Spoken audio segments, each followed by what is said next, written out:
Good morning. Are you Michaelan Skinner? Speak up, please. And Mr. Rennick, will your client waive the formal reading of the indictment? He was.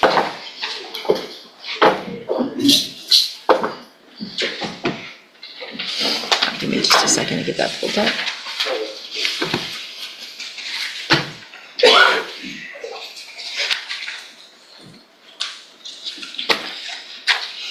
Mr. Skinner, in cause number 25 DCCR 1852, you're charged with the third-degree felony offense of theft of property from November 6th of 2025, and how do you plead to that charge? Speak up. Are you pleading guilty freely and voluntarily? And are you pleading guilty because you did what they charged you with? I need you to speak up because I can't hear you and this lady over here has to hear you. Okay? So use your big voice. Use your outside voice instead of your inside voice. Okay? Okay. So I have here on the tablet some documents that have your signature on them that the state has marked as exhibit number 1. Before you sign these, did you go over them with Mr. Rennick? Do you fully understand them? And do you understand, if I follow the agreement that you made with the district attorney, that you'll be waiving or giving up any right to appeal? And it looks like the agreement that you reached is for a 5-year deferred probation. There would be a $1,000 fine, and there would be restitution determined, if any, between now and when we come back for sentencing. And if there is any restitution, you would be required to pay that. Do you understand?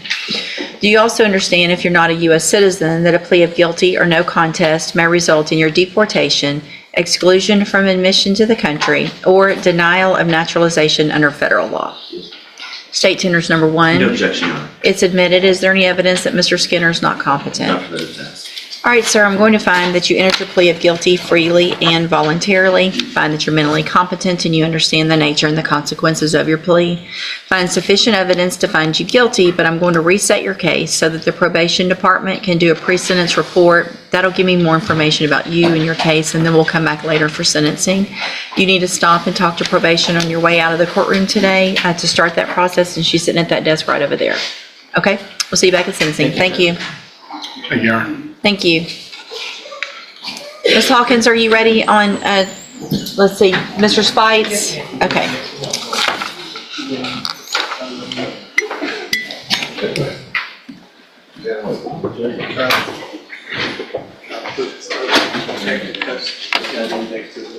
Oh, well. All right, again, you're Devin Spites.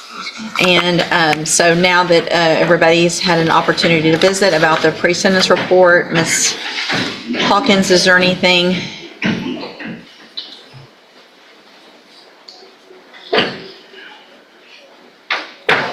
Anything you want to add? Sorry. That was I spoke to Mr. Spice outside. He informed me that he was nervous in his interview, but he is taking full responsibility for what he has pled to with that, and he has advised me that he understands that he is guilty.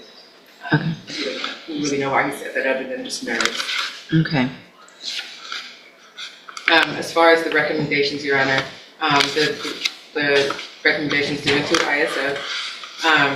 Judge, Mr. Spites he's not from Jefferson County. He doesn't live in Jefferson County, and he does not frequent Jefferson County.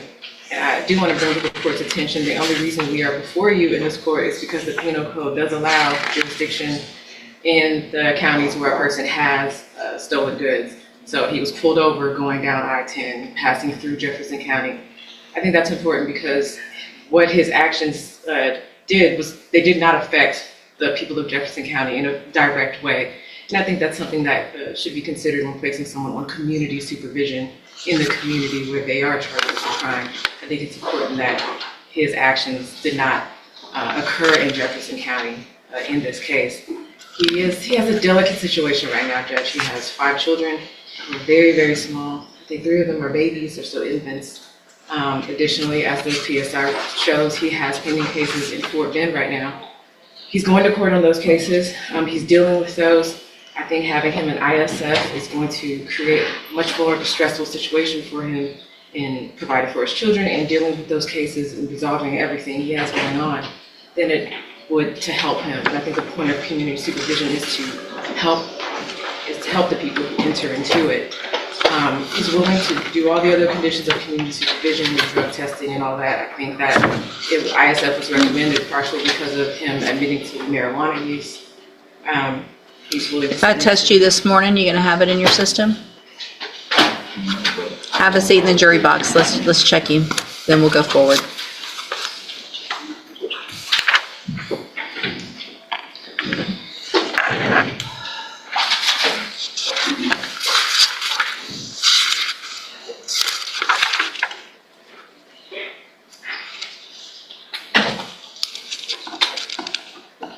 Judge, Mr. Spikes has informed that he will test positive. Okay, let's get it done just to make sure. Thank you, though. Yes, ma'am. I appreciate him. That way I have something in my file as well. Yes, ma'am. Mr. Ward, Yes, ma'am. Yes, ma'am. you have Bart Thibodeau, Yes, ma'am. 2 cases. Yes, ma'am.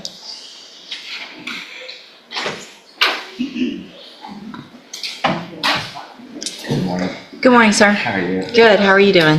Traffic was a little. Yeah. Where are you coming in from? Actually, fall short. So the other side of Houston. Oh, So okay. west So you Cape. got the both sides. Mm-hmm. Super exciting. I was at 6:30 this morning. So. Oh, wow. Yeah. Super fun.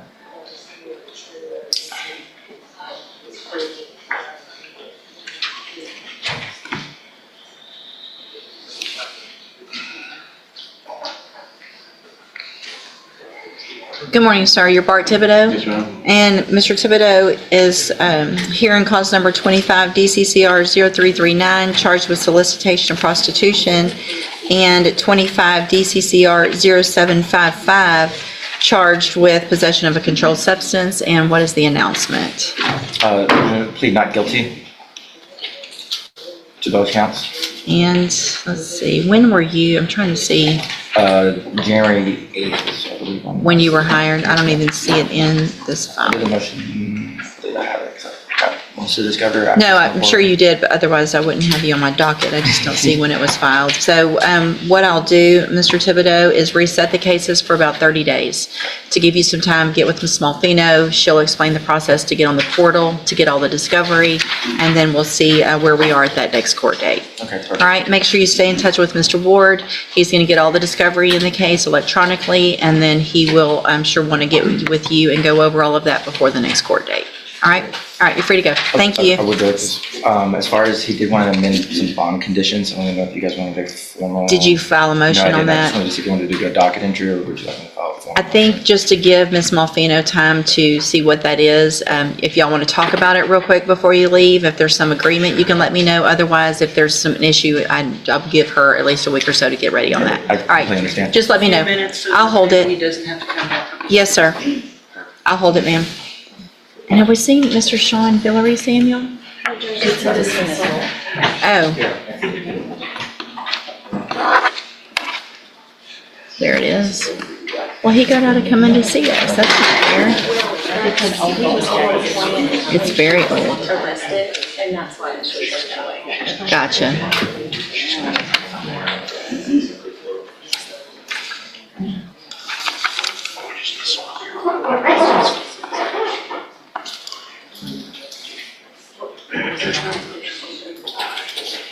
Oh, yeah, We're all ready on Courtroom. okay. His dad is gonna be up here for the plea. As you know, his dad's been appointed as guardian. Sure, that's fine. I feel like he's more than competent to take the plea and everything else, but I just want to cover my We'll put all behind. that on when it's time to. Okay, I'm just letting you know, so I'm not scaring you while Thank he's you. coming up here. Thank you. So, Mr. Stringfellow on John Roy.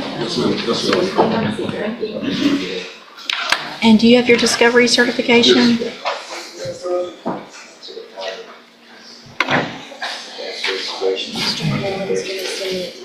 Okay, perfect, thanks. Thank you, Mr. Coleman. Thank you, sir. I need to email that. That's fine, we can take care of it tomorrow.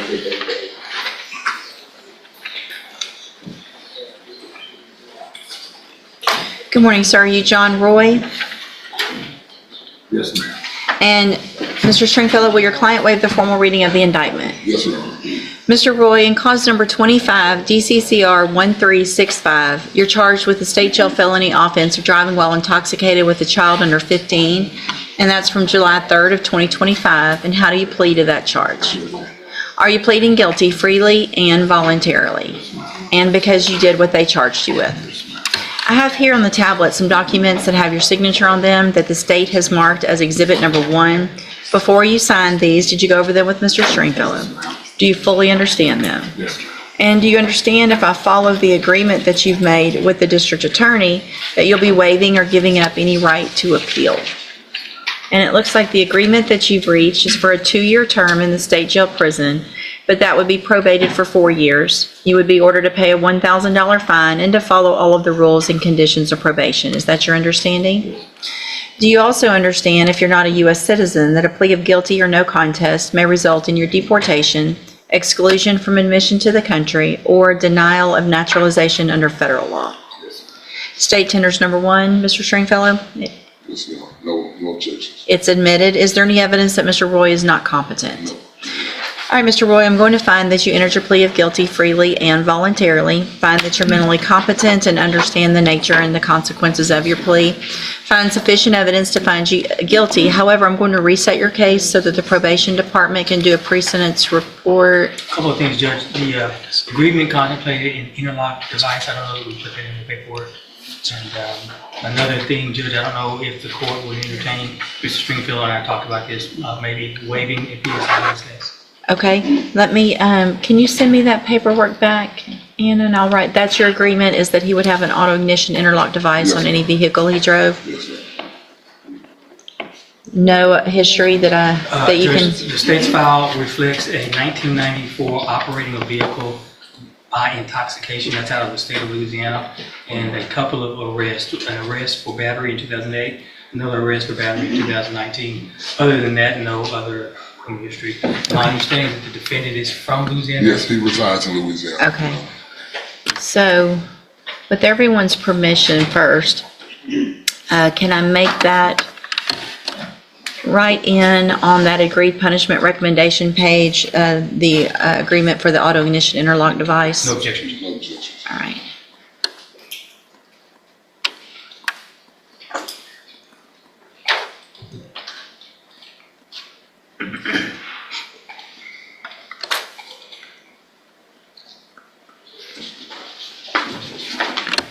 So then what I'm going to do, Mr. Roy, based on Mr. Coleman's representations with regard to any real lack of criminal history, is waive the pre-sentence report.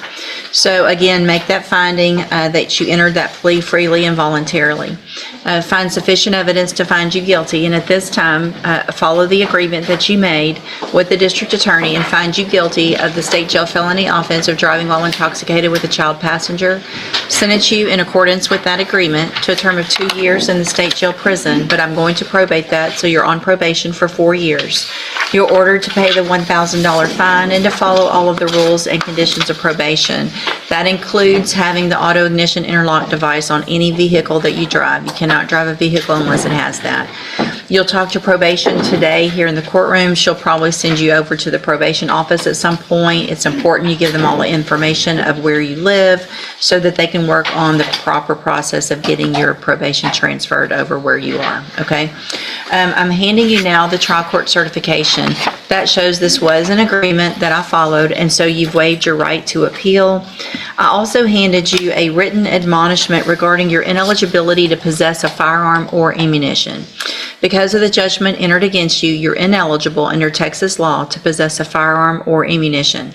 Possession of a firearm or ammunition could lead to charges against you. If you have any questions about the laws that make you ineligible to possess a firearm or ammunition, or about how long that lasts, you can talk with your attorney, all right? Good luck to you, sir. Make sure you stop and talk to probation.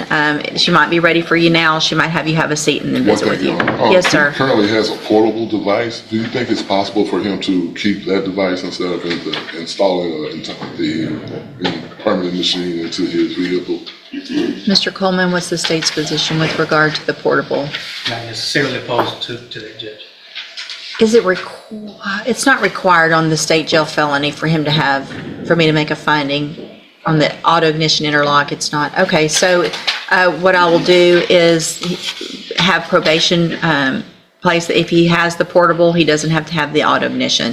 If there's any issues at all with missing portable, if you miss blowing or it's whatever happens with that, number one, it could be a violation of your probation, or it could require maybe having both, or whatever it's gonna take for me to feel like you're safe out there on the road. But keep doing the portable for now. I'll take away that interlock requirement unless there's some issue that comes up that makes me feel like that would be necessary. Thank you. All right, yes, sir. So stop and talk to probation. She'll let you know you probably need to have a seat after that for a few minutes. All right. Thank you, Judge. Thank you, sir. Have a safe trip. Where are you coming? Where'd you? Houston. Houston. Be safe getting back. Thank you.